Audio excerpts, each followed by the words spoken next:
Dead in Dark Water, Episode 1, Thalassophobia. My name is Arthur Smith. I work for the company Profunde Mortis. Recently, we have been put onto this research centre, built on top of an oil rig, in the middle of the ocean. It goes down, deep, very deep. I've only been working here for 2 months, and I've been promoted to the archival research head.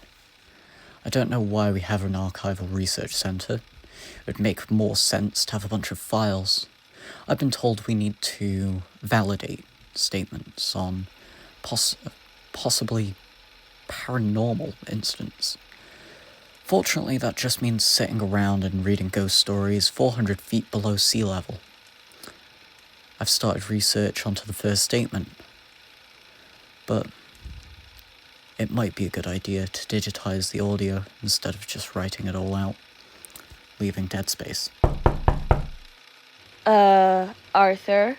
Oh, what is it, Judith? I'm currently recording. I'm sorry for the interruption. I'll leave the autopsy report of Jim Ward on your desk. Thank you, Judith. I'll talk to you properly after the statement. Now, continuing dead space. I'm sure the file clerks or whoever we're sending these to will edit this out. Anyway. Statement begins. Statement of Jim Ward. Reading statement as follows. I recently developed a fear of water. Any kind of water. I don't know when it started. I used to be a diver. My job was to go down and spear fish. I got to keep half of my catches, and I sold other fish to vendors.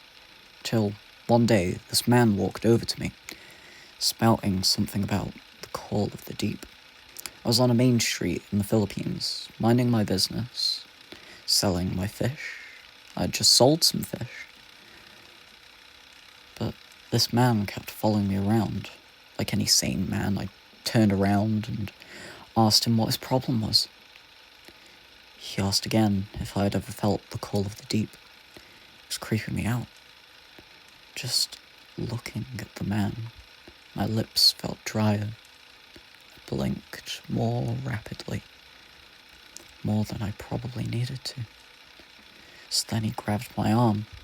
I don't remember much of what happened after that. I passed out. This pain in my arm felt like a jagged spike being used to tattoo me, digging into my skin and twisting it as it exhales its own breath. When I woke up, I was in police custody. I was told I'd passed out after this man had had a heart attack. I didn't pay much mind to it, however. All trivial. Maybe he's just delirious, I told myself. My current condition is a strange one. Every time I touch water, I'm taken to this place, this empty abyss of ocean, right down into the twilight zone.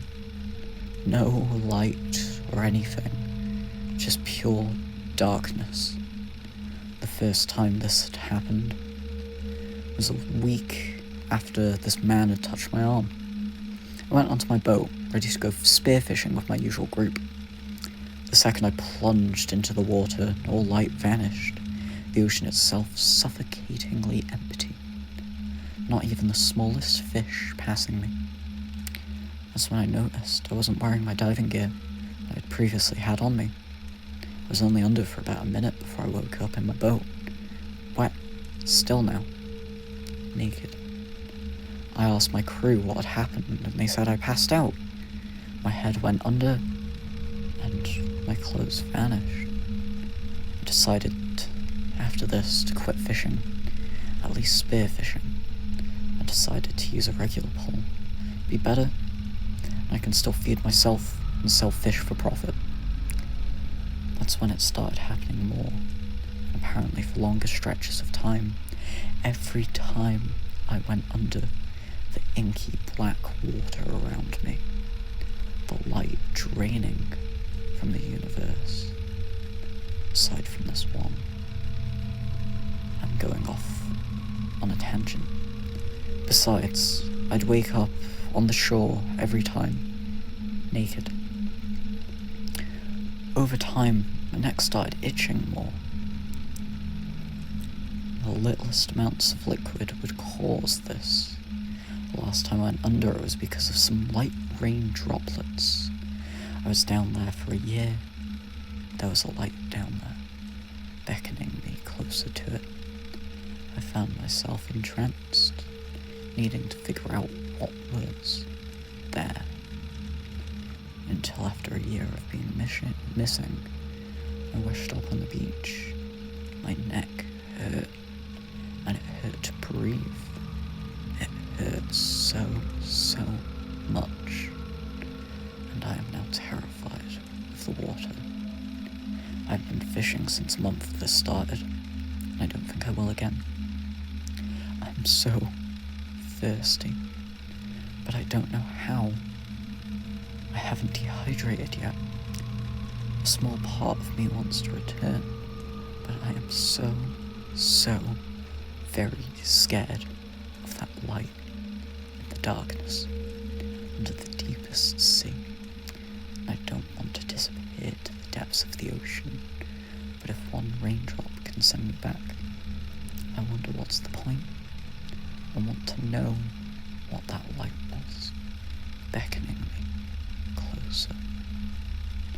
Maybe I should. Maybe I shouldn't. End of statement. This feels like a deep-stated waste of time. A possible form of schizophrenia mixed with developed thalassophobia. Either way, he ended up deceased. A tragedy for his friends and family. I don't know why we've been needing to do and have an autopsy. My personal theory is he ended up going for night swims, forgetting about it next morning, and having episodes about these night swims. Considering he always was found on the same shore, on the same beach, in the Philippines. Nevertheless, we will conduct follow-up research regarding his due our contracts, and of course read over the autopsy reports. Recording end.